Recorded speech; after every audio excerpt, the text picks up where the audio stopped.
I feel genuinely delighted to see Mr. Chauhan, who makes the limitless Amity. I pray that it becomes more limitless, beyond boundary. I have a small necktie for Mr. Nathavat. I know Asim will understand when I request him as a chancellor to provide him the same kind of suit which they provided to Tom Peters. Nathavat deserves it. He has done a great job to create this conference. I'll be speaking a little bit about what I have experienced in the last 6 years about positive psychology. I saw the birth of positive psychology in 1998 when Daniel Goleman was delivering a lecture and Professor Seligman was chairing. The lecture was on emotional intelligence and the place was San Francisco. And then the thing started moving. Things started moving because when something starts in America, it doesn't remain a crusade. It has a momentous impact. That doesn't mean that the psychology was not positive before that, because one of the children of psychology asked me this question: was psychology negative before it? I said no, some people were doing it negatively.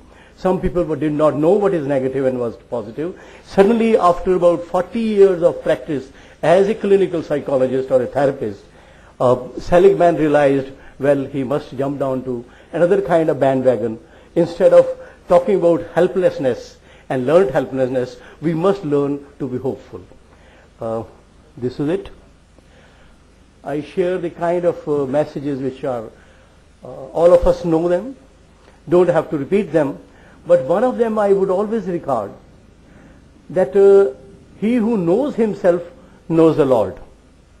Whether it's a spiritual journey which Professor Sharma shared with us in the morning, or which it's a positive psychology, how it should happen with children, as my predecessor, the great, I admire her always, Dr. Veera Raghavan.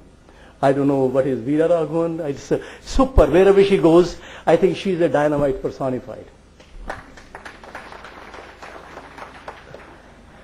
The kingdom of heaven is within you, and this is where you are, each one of us. The great sages, seers and prophets showed the path of spirituality, and 2007 I wrote a small line after working for about 40 years in psychology, that the perennial personal journey spanning centuries and continents, beyond traditions, beliefs and styles, towards the innermost recesses of existence, opens the way to enlightenment, awakening peace, healing, and spiritual evolution, engulfing the entire cosmic consciousness. We are reaching consciousness. And this is a great place to reach consciousness. Somewhere where it was no man's land, almost like a desert, you have something emerging. And I think it's the right choice of a right place to have a right kind of conference on positive psychology. To understand the future, we should understand the past. Eastern thought, Confucianism. I don't have to read every word, please. It has been there, it has been working very beautifully, and still people believe it, and it works. Taoism. The best is that the way can be spoken of, but it will not be the constant way. It will be the dynamic way, it will be continuous. And the gateway to all is subtle. I'm skipping a lot, because I know the consciousness of my own friends who are in this room, and we have a very important meeting at 4 o'clock. And I have got two very learned friends waiting for me, and a very brilliant professor who is sharing our session to end with it with his own at least 10 minutes. I hope you will get after me. Buddhism. I don't have to speak. I don't have to speak. The organizers have not given me a time watch at all. So I have been a professor of the university for many years, and each one of us, computed to speak for 55 minutes. Do you agree with me? Please. We should not. I'll go by their discipline, and I hope we'll all go by this. Buddhism, Dr. Veera Raghavan has explained very beautifully, and I don't have more wisdom to tell more about it.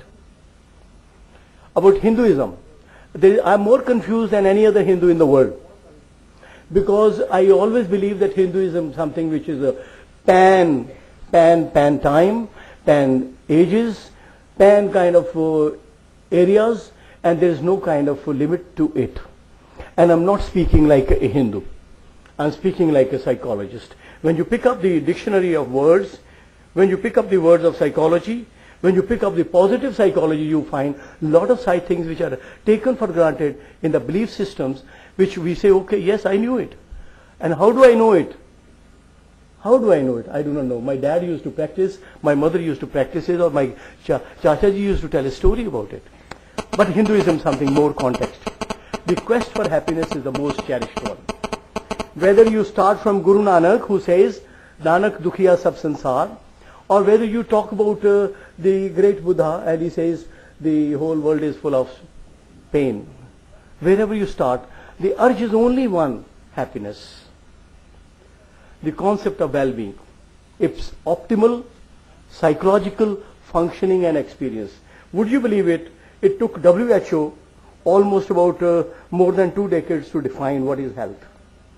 Well-being, health, healthiness, all these are very well connected, and happiness is very close to that. Positive psychology in India. This is Indian positive psychology, how I visualize it. It's not what everybody will believe it, but it has a concept of transcendence. And transcendence is achieved through a process of transformation. It doesn't happen like that. You just can't catch it. It's not something which you can just buy it like a kit. Transformation takes place in the physical plane by gaining control over normal psychological processes. I'm quoting Professor Rao, one of the greatest, most learned Indian psychologists who talk about Indian psychology by understanding it, not by shouting about it or parading it. Professor K. Ramakrishna Rao is at the moment President of Indian Council of Philosophical Research, and he has enunciated what is Indian psychology, and he starts with this, that entire Indian psychology happens to be positive.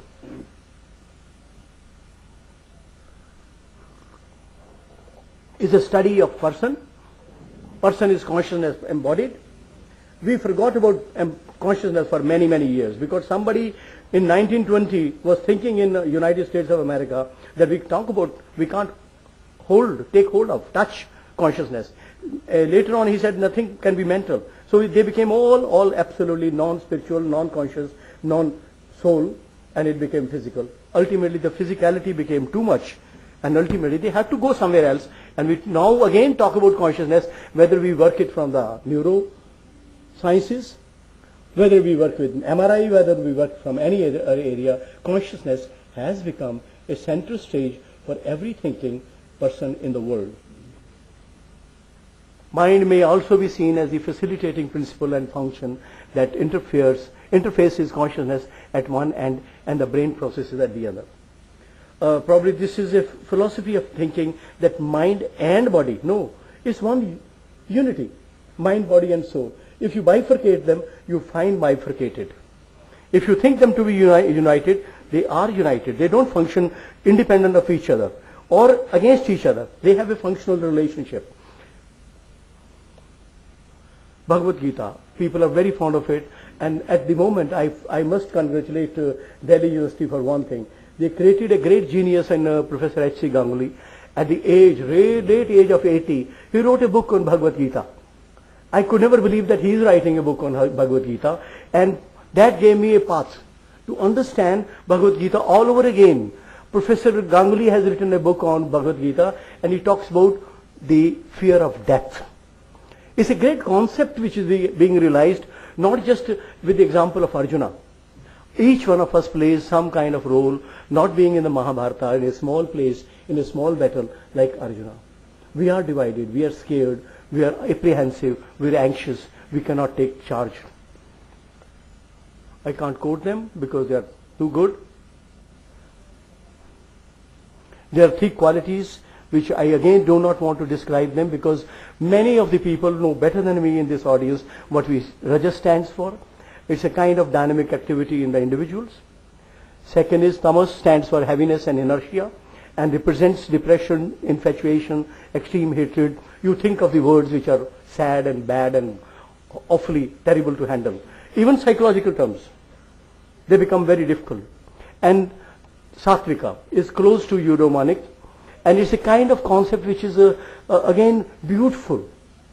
It's beautiful, and each one of us has a mixture of all the three. Please do not think I'm Satvik because I take vegetarian food. My ideas might be tamasic. My idea might be rajasic. So it's a kind of mix up. How we move, each one of us has a destiny. I don't know whether it's very open, very clear, very obvious to us, or consciously we are pursuing it. That is to work towards Satvik. Satvik happiness. I will describe only one line. It is born out of grace. What a word. In the morning somebody was reading a paper on blessing. Grace, blessings and knowledge, joy of pure mind and contemplation, meditation and prayer. I don't do all this, but I feel that there is some part of all this in kind of reaching the Sattvic happiness. Sattvic cannot be translated in true or whatever. The translations at the international level are not just every time English. There are many other languages which are very competent to communicate many things more deep than we can realize. These are some of the friends who have done a lot of work in this area. I'm always very fond of people who are working research-wise, and I admire them because in the small areas, if you do very good work, these people have set up tests, and they are very profound, very good, and they have really made it to the household talk about all these three concepts of psychology. And lasting ways of happiness.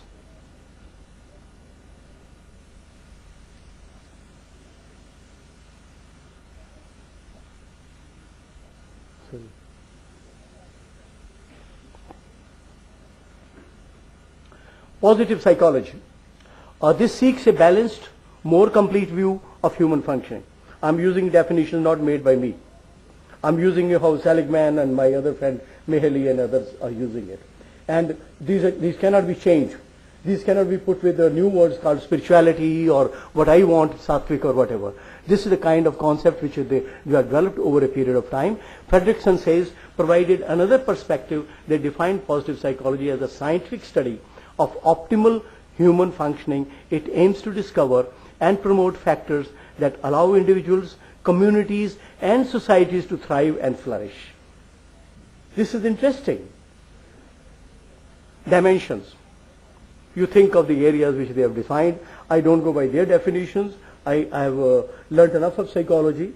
I have not learnt enough from Professor Seligman, though I am his admirer.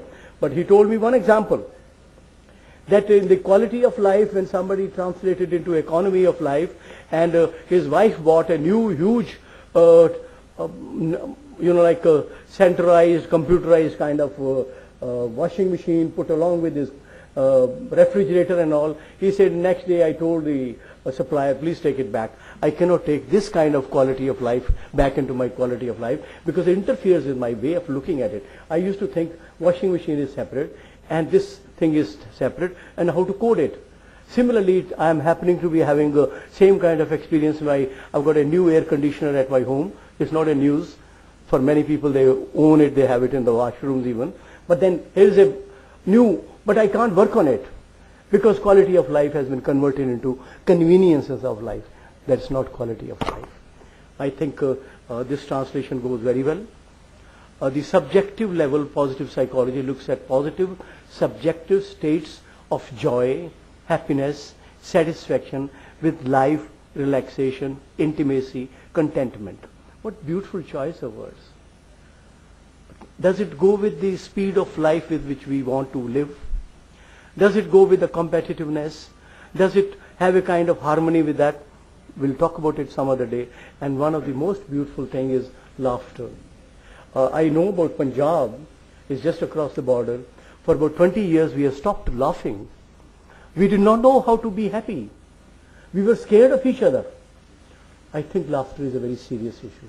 Many people in Jammu and Kashmir has not laughed for many years now.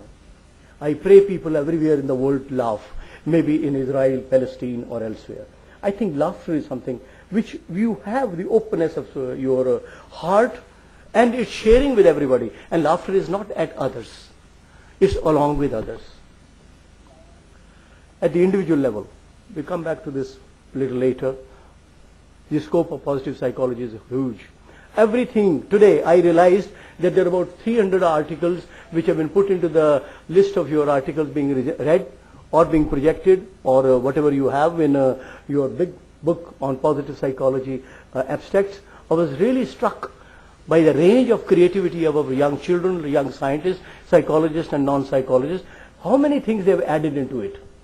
There's a girl who is studying the widows, the destiny, the destitute, the trouble, and the amount of depression they are undergoing, and she says that hopefulness works for them. To have the salvation in the river Ganga, I don't know which kind of Ganga, I hope it's holy. That kind of Ganga, she is waiting for the last 40 years of her widowhood, and with only one optimistic idea that, well, Lord will deliver us on that day and she will go back somewhere in the heaven. Optimism works, and she is very happy. She is not unhappy, please. She is not a beggar. She lives on her own. Early missions of psychology, second mission, third mission, fourth mission. I want that the Amity of Jaipur should declare the fifth mission. Fifth mission of positive psychology. To put positive psychology back into education. To put positive psychology back into that little bicycle which we drive instead of motorbike, instead of cars, instead of aeroplanes. I feel that it should be put into our walking, in our athletics. And please, I'm not commenting about Commonwealth Games. In summary, one of the distinguishing features of positive psychology is a focus on what constitutes the type of life for human beings that leads to the greatest sense of well-being. Your own sense, as how people visualize you to be understanding satisfaction or contentment, and a good life, in addition to positive psychology, views a good life not just as an individual achievement that is removed from the social context. It's within the social context. This is the gentleman I wanted to introduce you. Here is Seligman with his granddaughter. A lovely man, a great character. When he comes on the stage, nobody sees anybody else. Nobody listens to anybody but him. He has created history in the United States of America, and psychology he has revolutionized. And I thank him for that, though I feel that he has wasted 40 years, but he has learned. Many of us have wasted 40 years and we don't learn. It's a tremendous revolution this man has created. And this is one of my friends who was visiting us again and again, and he was our visiting professor. He used to call it diner. My student got up. I didn't have the guts. I didn't have the guts to correct Professor Nathawat. He's such a brilliant guy. And they said it's diner, because it's somebody else's name. We can't spell it wrong. There's a guy with a squint, but the guy who creates happiness. He creates not happiness on the face only, not on the masks only, the happiness within you. Then this is a young lady who shifted from some other country and finds a place, and in spite of being a refugee to a new place, a refugee has her own problems. She created a happiness, joy theory of psychology, of positive psychology. And then this man got Nobel Prize. Why he got Nobel Prize? One of my friends has written a very beautiful book on emotionomics. He says the people who are working in neurology, neuroscience and economics and psychology have to get together, because what we are working for is happiness. What we are working for is a contentment. What we are creating is discontentment. What we are creating is jealousy. And Professor Sharma was explaining to us, he was explaining to Dr. Mandal, I was overhearing, but I really felt good, that somebody talks about these things. And he gets Nobel Prize for this recognition, that economics, which is without happiness, without giving well-being the top, not the price index, but the top credit, I think it's very important for these people who have started rebuilding psychology in a different way. And then David Myers. These are the people who define positive psychology. Vinovan. I'm continuing some kind of collaboration with him. He wanted to have a map of happiness throughout the world, like we have a map of poverty, map of greening, map of starvation, map of oil, map of various iron and different ores. This man wants happiness, first of all, identified, mapped, and then if map could be made more happy. That's the kind of work people are doing, but it's not sometimes statistically correct. We have to raise questions scientifically, but then we must understand why he is doing it. And the pillars of strength. This picture, I borrowed it from Professor, what is his name, Peter Linley. And this is a picture which is in Delhi. Many of my friends, they are always working on the pillars of strength. They're hugging them. They're close to them. I don't know what they do to that. But then these are the pillars of strength which are very close to our Qutub Minar. These are the pillars of your life. Not just 13, not just 16, whether we have borrowed it from the Greece or the Greece people have borrowed it from us, but this is related to wisdom, courage, love, justice, temperance, transcendence, excellence, religiousness, and positive psychology aims at building and fostering the following.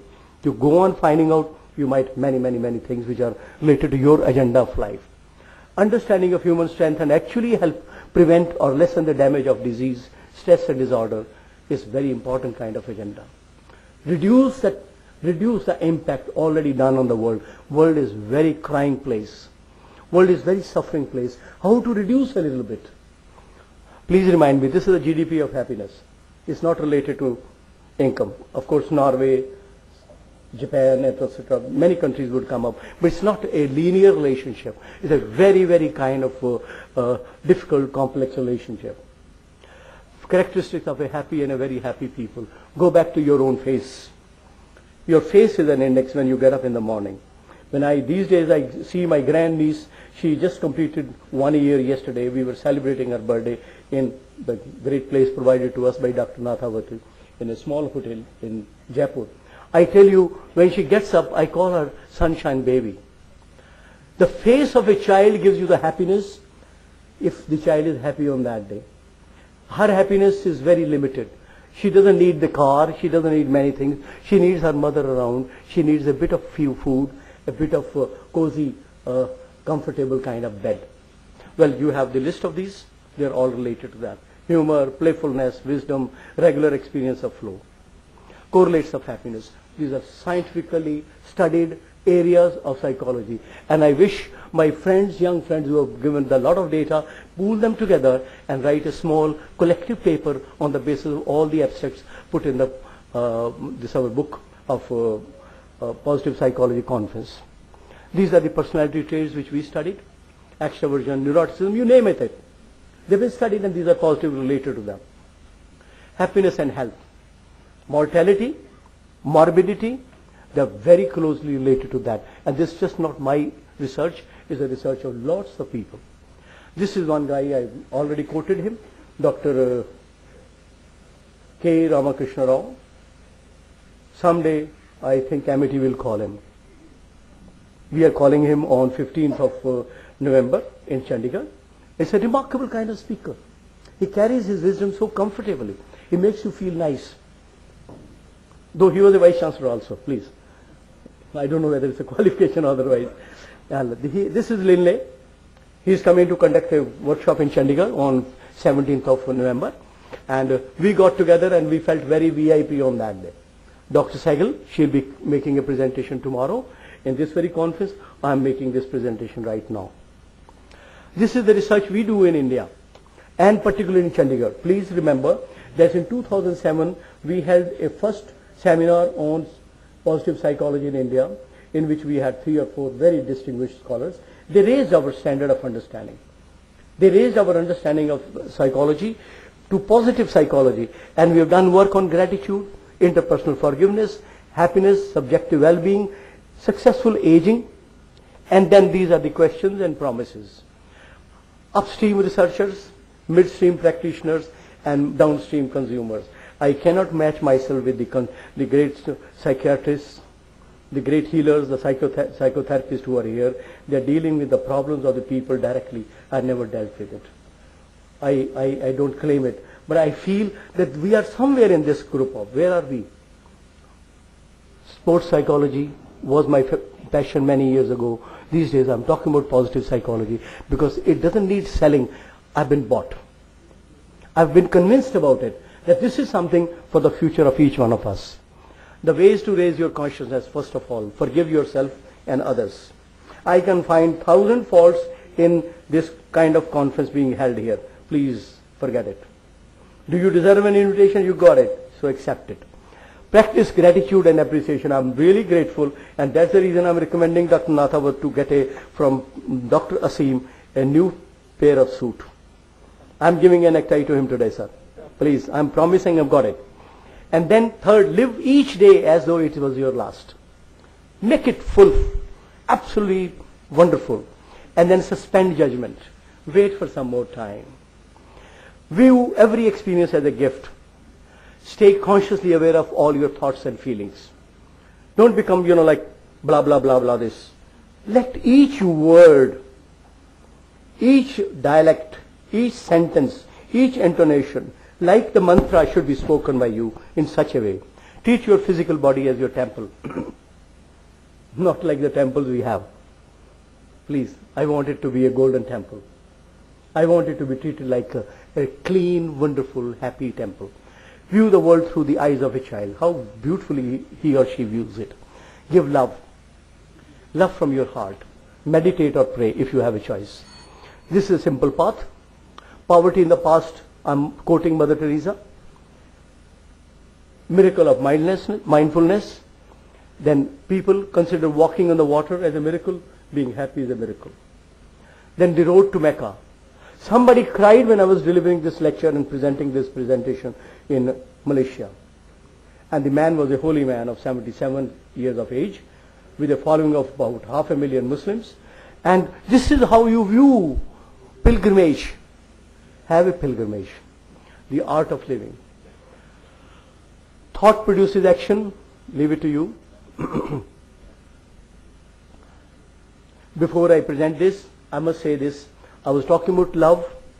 A friend of mine who is a very good Urdu poet, he said, I remember a poet who said, माना कि मस्जिद का रास्ता बहुत लंबा है, माना कि मस्जिद का रास्ता बहुत लंबा है, चलो आज एक रोते हुए बच्चे को हंसाया जाए. Ladies and gentlemen, thank you very much.